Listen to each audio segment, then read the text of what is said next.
अस्सलाम दोस्तों, इन साइड पे मौजूद फकर में कुछ आमदन ले जनाब। वो मिसरा मुझे इस वक्त याद आ रहा है, वो बड़ा ही मशहूर मिसरा है। वो कहता है कि जी शायर कहता है कि जा अपनी हसरतों पर आंसू बहा के सो जा। और आप यकीनी तौर पर ये सोच रहे होंगे कि ये जो मुझे मिसरा है ये अचानक क्यों याद आ गया, इसकी वजह नुज़ूल क्या है। क्योंकि ये जो हसरतों पर आंसू बहाने का जो वक्त है मुझे लग रहा है ये बहुत ही ज़्यादा करीब आ रहा है। क्योंकि इस्लामाबाद में होने वाली एक अहम तरीन बैठक में, एक अहम तरीन इजलास में बहुत ही अहम फैसले लिए जा रहे हैं। और इस इजलास के अंदर आर्टिकल 232 कॉन्स्टिट्यूशन ऑफ पाकिस्तान की ये शिक है 232, उसके तहत मुल्क में हंगामी हालत यानी एमरजेंसी के निफाज के लिए मुल्क की सियासी और अस्करी क़यादत के दरमियान न सिर्फ मुशावरत हुई है बल्कि इस दौरान मुल्क में जो कानूनी और आइनी बहरान पैदा हुआ है इसके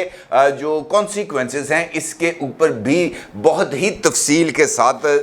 जो है वो तबादला ख्याल किया गया है। ख़ास बात यह है कि जनाब इस बड़ी बैठक से पहले वज़ीर आज़म के ऑफिस में दो अहम तरीन शख्सियात की शहबाज शरीफ साहब के साथ एक गैर रस्मी लेकिन तवील और अहम मुलाकात हुई है। और वज़ीर आज़म से मिलने वालों में chief of army staff general Asim Munir sahib और DGISI lieutenant general Nadeem Ahmed Anjum sahib ये शामिल थे। और इन तीनों की जो मुलाकात है यकीनी तौर पर वहाँ पर होने वाली जो गुफ्तगू है वो इस इजलास के अंदर, ये जो इजलास हो रहा है अस्करी और सियासी क़यादत का, इसके अंदर उसके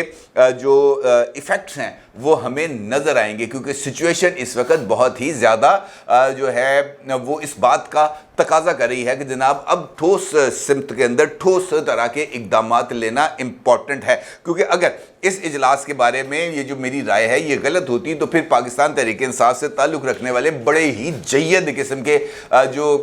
तज्ज़िया निगार हैं या जो उनके पोलिटिकल लीडर्स हैं उनकी तरफ से इस तरह की बातें सामने ना आती, ख़ास तौर पर इमरान खान साहब की तरफ से। क्योंकि इमरान खान ने कौमी सलामती कमेटी का इजलास तलब करने पर हुकूमत को ना सिर्फ तनकीद का निशाना बनाया है बल्कि उन्होंने इस बात का इजहार भी किया है कि हुकूमत सिक्योरिटी को इंतखाबात मुलतवी करने के बहाने के तौर पर इस्तेमाल करने की कोशिश कर रही है। और इसके अंदर उन्होंने इस बात का जिक्र भी किया कि सिक्योरिटी की आड़ में इंतखाबात को मुलतवी करने में मुसल्लह अफवाज को बराह रास्त या बिलवास्ता तौर पर अगर शामिल किया गया तो ना सिर्फ अदलिया बल्कि अफवाज पाकिस्तान को कौम के ख़िलाफ़ खड़ा होने के मुतरद्दिफ तसव्वुर किया जाएगा। यानी इमरान खान साहब ये समझते हैं कि जनाब फ़ौज अगर खड़ी होगी तो इमरान खान के साथ खड़ी होगी तो वो अवाम के साथ खड़ी हो सकती है, अदरवाइज़ अगर वो इमरान खान के मुखालिफ खड़ी होगी तो वो कौम के ख़िलाफ़ यानी पाकिस्तान की तमाम अवाम के ख़िलाफ़ खड़ी होना उनको तस्वर किया जाएगा। और यही वजह है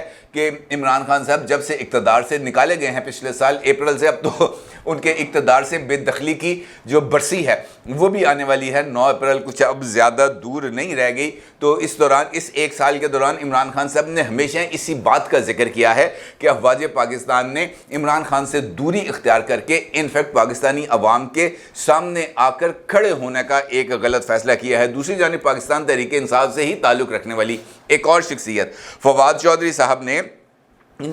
इमरान खान के मौक़िफ़ के बरखिलाफ़ मौक़िफ़ इख्तियार किया है। और उन्होंने उम्मीद ज़ाहिर की है कि कौमी सलामती कमेटी वज़ीर आज़म शहबाज शरीफ को ये एहसास दिलाएगी कि रियासती इदारे आइन के तहफ़्फ़ुज़ के लिए खड़े हैं, वो किसी जमात के तहफ़्फ़ुज़ के लिए नहीं खड़े। और उन्होंने इस बात का भी तयन किया कि NSC यानी नेशनल सिक्योरिटी कमेटी का इलामिया फ़ैसला करेगा कि कौन सा इदारा किसके साथ खड़ा है। यानी आज जो इजलास है वो बहुत ही ज़्यादा अहमियत का हामिल है। अब इस इजलास के अंदर कौन कौन सी चीज़ें हैं वो मैं आपको बताने से पहले जो सिक्योरिटी कंडीशंस हैं उसके हवाले से जो आज ISPR की तरफ से जो एक प्रेस रिलीज़ जारी की गई है वो भी बहुत ही ज़्यादा अहमियत की हामिल है। क्योंकि आज एक ऑपरेशन किया गया, एक कोवर्ट ऑपरेशन किया गया जिसके नतीजे में एक अहम तरीन मतलूब तरीन शख्सियत जो बलूचिस्तान में बदअमनी में बहुत ही ज़्यादा हद तक मुलव्वस थी उसको गिरफ्तार कर लिया गया है। और ISPR ने अपनी आज की प्रेस रिलीज़ जो इस इजलास से पहले जारी की गई है उसमें इस बात का जिक्र किया गया है कि बलूचिस्तान नेशनल आर्मी के बानी और बरामदाग बुख्ती के दस्ते रास गुलजार इमाम उर्फ शंबे کو جو ہے وہ گرفتار کر لیا گیا ہے ایک حساس ترین اور ایک خفیہ ترین آپریشن کے ذریعے، اور ان کے بارے میں یہ بتایا جاتا ہے کہ یہ پنجگور اور نوشکی یہ 2 اضلاع ہیں بلوچستان میں جہاں پر اس بندے نے ات مچائی ہوئی تھی، اور انہوں نے بہت سارے دوسرے لوگوں کے ساتھ مل کر سیکیورٹی فورسز کے اوپر بہت ہی جو ہے وہ خطرناک قسم کے آپریشنز کیے ہیں۔ اب اس واقعے کا مطلب کیا ہے؟ یہ جو آج کے دن ایک پریس ریلیز جاری کی گئی ہے اس کی بھی سگنیفیکنس ہے، کیونکہ کوئی بھی چیز خارج از علت نہیں ہے۔ کل چیف آف آرمی سٹاف کی طرف سے کنٹرول لائن کے اگلے مورچوں پر جانا بھی اس سمت کی طرف اشارہ کر رہا تھا کہ جناب سیکیورٹی اس وقت پرائم کنسرن ہے، اور اس کے ساتھ ساتھ آج بلوچستان میں ہونے والا واقعہ بھی اسی سمت کے اندر اشارہ کر رہا ہے۔ دوسری جانب ایک اہم ترین ادارے ڈان کی طرف سے جو ایک رپورٹ آج شائع ہوئی ہے، اس رپورٹ کے اندر اس بات کا ذکر کیا گیا ہے کہ عسکریت پسندی کے خطرے کا دوبارہ جائزہ لینے کے لیے قومی سلامتی کمیٹی کا اجلاس ہو رہا ہے۔ عسکریت پسندی، اور عسکریت پسندی نہ صرف داخلی بلکہ خارجی دونوں محاذوں پر اس کی بہت ہی زیادہ سگنیفیکنس ہے، اور یہ جو ڈان اخبار کی رپورٹ ہے اس میں اس بات کا بھی ذکر کیا گیا ہے کہ بظاہر اجلاس میں سیکیورٹی خدشات کے بہانے فوجی قیادت سے انتخابات میں تاخیر کی حمایت حاصل کرنے کی کوشش کی جائے گی۔ یعنی یہ جو ذکر عمران خان صاحب نے اپنے ٹویٹ میں کیا ہے کہ جناب آج کے اجلاس میں یہ جو سیکیورٹی خدشات ہیں اس کی بنیاد پر انتخابات کے التوا کی کوشش کی جائے گی۔ ڈان نے اس سمت میں اشارہ کیا ہے کہ یہ جو سیکیورٹی کنسرنز ہیں یہ یقینی طور پر اس کے اندر ڈسکشن میں آئیں گے، اور فواد چودھری صاحب نے جس اعلامیے کا ذکر کیا ہے وہ اعلامیہ بھی بہت ہی زیادہ اہمیت کا حامل ہوگا، کیونکہ بتایا یہ جا رہا ہے کہ یہ اجلاس معمول سے زیادہ طویل ہوگا۔ اور پرائم منسٹر آفس کے اندرونی ذرائع نے یہ بات بتائی ہے کہ جناب وفاقی حکومت اعلیٰ حکام سے سپریم کورٹ کے حکم کے مطابق 14 مئی کو پنجاب میں انتخابات ہونے کی صورت میں عسکریت پسندوں کے ممکنہ خطرات کے بارے میں بریفنگ طلب کرے گی۔ یعنی یہ جو آج اس وقت اجلاس ہو رہا ہے وہاں پر جو ہمارے سیکیورٹی کے ادارے ہیں وہاں پر آج ڈی جی آئی بی بھی موجود ہوں گے، D G I S I بھی موجود ہوں گے، تو ان سے جو رپورٹ ہے وہ طلب کی جائے گی کہ کیا 14 مئی کو انتخابات کے انعقاد سے پاکستان کے اندر کوئی بلڈ باتھ تو نہیں ہو جائے گا، کچھ اس طرح کی سچویشن تو ڈیولپ نہیں ہو جائے گی جہاں پر یہ انتخاب تاریخ کا ایک خونی ترین انقلاب بن جائے۔ اور ذرائع نے ڈان کے مطابق اس بارے میں بتایا ہے کہ جناب جو فوجی حکام ہیں انہوں نے حکومت کو ایک تفصیلی بریفنگ دی تھی کہ افغانستان کی سرحد سے ملحق قبائلی اضلاع میں دہشت گرد تنظیمیں دوبارہ منظم ہو گئی ہیں، جس کی وجہ سے حالات انتخابی مہم کے لیے سازگار نہیں ہیں۔ اور بتایا یہ جا رہا ہے کہ انہی انٹیلیجنس رپورٹس کی بیس کے اوپر الیکشن کمیشن آف پاکستان کو بھی وزارت دفاع کی طرف سے جو رپورٹ دی گئی تھی، جو بریفنگ دی گئی تھی، اس کے اندر بھی یہی نکات شامل تھے، اور انہی نکات کے پر مشتمل وزارت دفاع کی طرف سے report supreme court of Pakistan کو بھی بھیجی گئی ہے۔ اب ڈان نے اس بارے میں دعویٰ بھی کیا ہے کہ موجودہ حالات کی روشنی میں اجلاس کے دوران ملک میں ایمرجنسی کے نفاذ کے آپشن پر بھی تبادلہ خیال کیا جائے گا، اور ایمرجنسی کے حوالے سے یہ بات بتائی گئی ہے کہ قانونی ماہرین بھی اس اجلاس میں اپنی جو رپورٹ ہے وہ پاکستان کی سیاسی اور عسکری قیادت کے سامنے رکھیں گے۔ اور بتایا یہ جا رہا ہے کہ ایمرجنسی کا اعلان آئین کے آرٹیکل 232 کے تحت کیا جا سکتا ہے، جو جنگ اور اندرونی خلفشار کی صورت میں زیادہ سے زیادہ 1 سال کی مدت کے لیے ایمرجنسی کے نفاذ کے اعلان سے متعلق ہے۔ تاہم ایمرجنسی کا اعلان کرنے کے لیے پارلیمنٹ سے قرارداد کی منظوری بھی بہت ہی ضروری ہے، یعنی اس حوالے سے ایک قرارداد پیش کی جائے گی، اور وہ قرارداد اگر پارلیمنٹ سے منظور ہو جاتی ہے تو اس کے بعد وفاقی کابینہ جو ہے وہ ہنگامی حالت کا نفاذ کر دے گی۔ اس کا مطلب یہ ہے کہ یہ جو آج اجلاس ہونے جا رہا ہے یہ بہت ہی زیادہ اہمیت کا حامل ہے، کیونکہ اس اجلاس کے اندر فیوچر کورس آف ایکشن نے اس کا تعین ہونا ہے۔ حکومت کی طرف سے ایک بات واضح طور پر سامنے آ گئی ہے کہ اس مرتبہ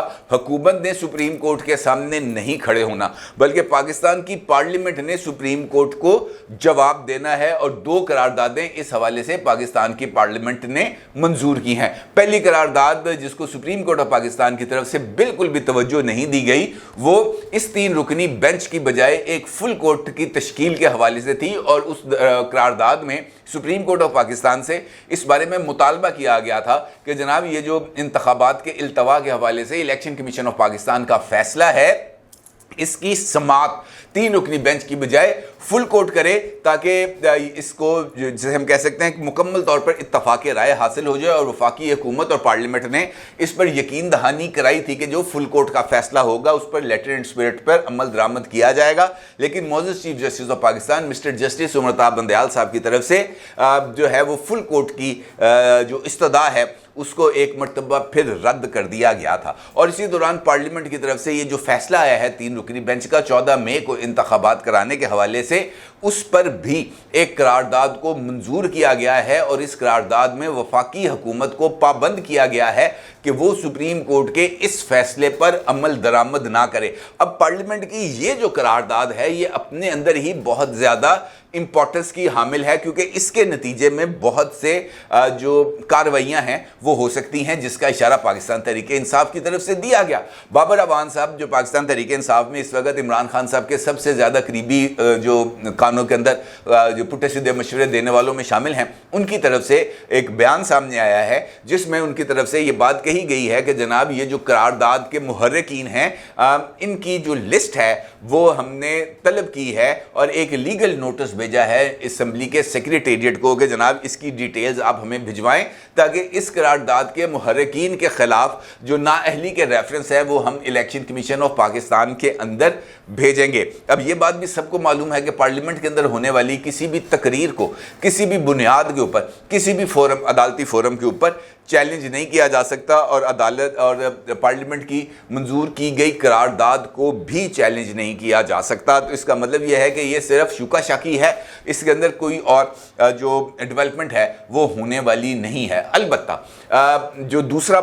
मौक़िफ़ है यानी 21 अरब रुपए की इलेक्शन कमीशन ऑफ पाकिस्तान के अकाउंट के अंदर मुंतकली के हवाले से, अब अगर देखा जाए तो इस करारदाद की मंजूरी के बाद ये जो रकूम की मुंतकली है ECP में ये भी बहुत ही ज़्यादा मुश्किल हो गई है। और यही वजह है कि आज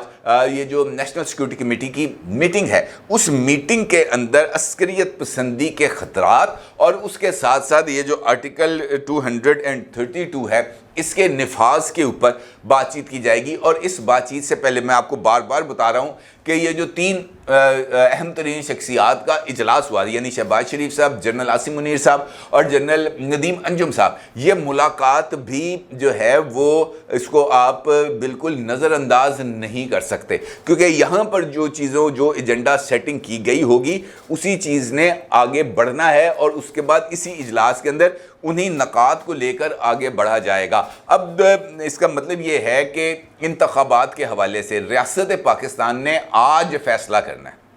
क्योंकि आज रियासत के तमाम तर अहम तरीन इदारे इस इजलास के अंदर जो वज़ीर आज़म ऑफिस के अंदर मौजूद हैं वो इस बारे में फ़ैसला करेंगे कि जनाब हमने इंतखाबात करने हैं या नहीं करने। और इस हवाले से जो इलामिया जारी किया जाएगा उस इलामिया की जो ज़ुबान है वो इस बारे में इशारा देगी कि जनाब इस